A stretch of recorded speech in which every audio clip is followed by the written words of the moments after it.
Hey guys, what's up? Welcoming to my YouTube channel. I hope all are you doing great. In this video, I will explain February 13, 2022 CPA question. Actually in CPA, two coding questions they will ask in any unit. One is simple complexity level question that is for 15 marks. Other one is high complexity level question that is for 35. In this video, I am going to explain 15 marks question. I mean simple complexity level question in C#. Coming videos, I will explain in Python as well as Java program also. Okay, let me open question first. This is the question asked in February 13, 2020. Let me explain question first. Write a program to find the count of prime number in the given array of integer element. It means we have to print the count of prime numbers in the array. Let's see example. The count of prime number in the array is 5, 3, 2, 12, 15 is 3. How is 3? I will tell. See, I hope everyone know prime number. A number which is divisible by 1 and cell. Then we call it as prime number. So in this array, let 5. 5 is divisible by only 1 and itself. So 5 is prime number and 3 also. 3 is divisible by 1. So 3 is also prime number. 2 is also same. 12 is not prime number because 12 is divisible by 3 all 3 4 6. So 12 is not prime number. 15 also same. 15 is divisible by 3 5. So 15 also not prime. So the count is only 1 2 3. So 3. Like that we have to code. Now we will see input for first line of input is the size of the input array. So first line we have to take the input as length of the array. Second line of input represents first elements of the array. So how many elements we take in the length of the array, we have to enter it. So this is the input format, and output format is like print the count as I told. If there is no prime number such array, we have to print no such element again. If the count is there of prime numbers is there, then we will print count. See, in every CPA question, 2 public test cases and 3 private test cases there. So public test cases are visible to us, private is not visible. So see, let's see first test case. See input 5. So first they take size of the array is 5. Next this is 5 is first element, 3 second element, and 2 is third element, 12 is fourth element, 10 is fifth element. So see output is 3. How is 3? I told right.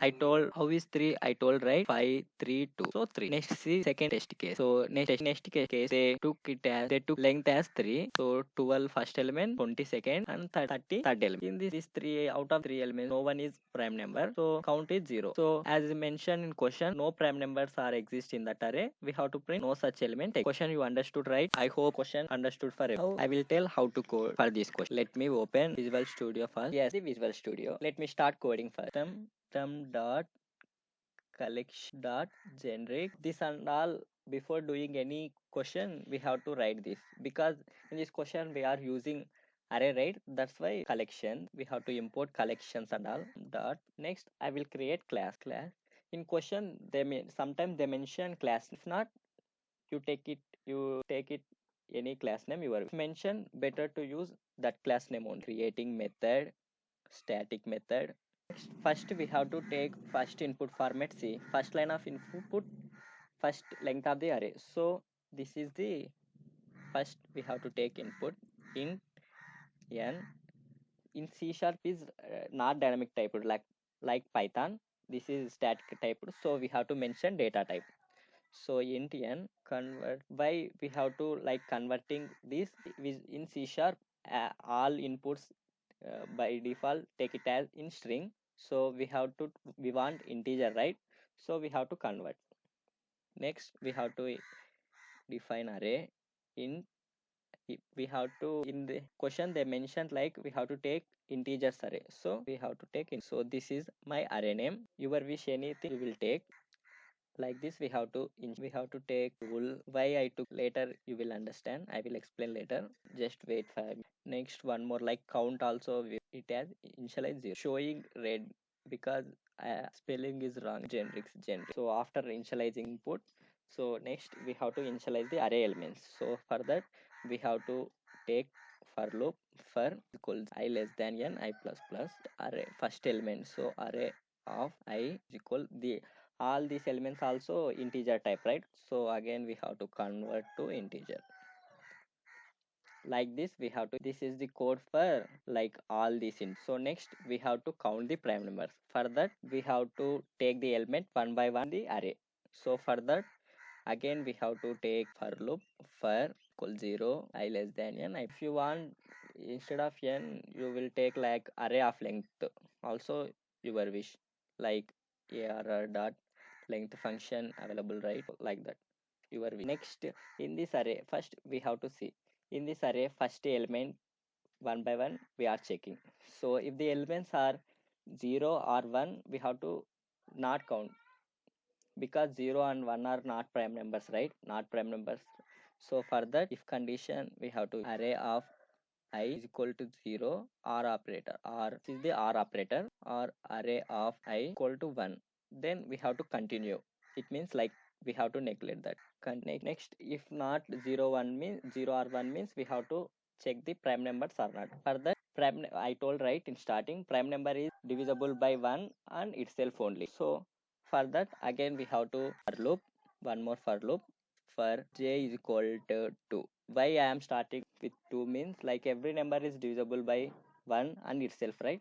So that's why I have to I am taking like this, j is less than, only less than, not equal to, because every number is divisible by itself, right? That's why we have to take like that. Next, j plus, I didn't mention data type, that's why it's coming error, right? Next, we are using if condition, whether it's divisible or not. For that, array of I is divisible by j is equal to 0 means we have to, if divisible means it's not prime number. So the, in starting we took one boolean b is true, right? So next we have to change to false, b is false. Why I change means you will understand. Wait, after this, after coming the inside for loop, next again we have to check if b is not changing to false, only its contain true value means it is prime number. It means the the b is not going this for loop.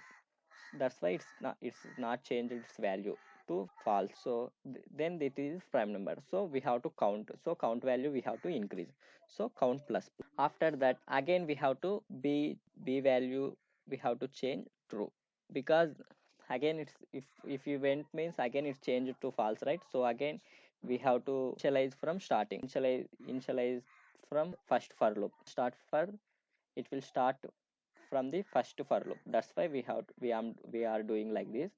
Next, if count is greater than 0,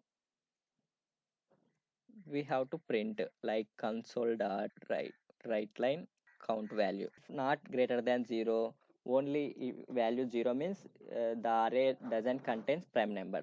That time we have to print in else condition like console dot right line. We have to right line like, see here, no such elements exist. Why it's coming red mark, small c not capital C. So this is the program. Finally, in Visual Studio, we have to mention console dot. In exam, no need to mention the format. You have to make sure like input and output format exactly, because in sometimes everything is correct, everything logic is correct, but it's not all test cases are not passed. So that's why we have, you people make sure input and output format exactly. So now let me run. See first test case, wait, it's loading, wait one. See first we have to take the in array length, so 5. Next, first element again 5. Next, second element, third element 2, 12, and last element 10. See 3 came. First test case passed.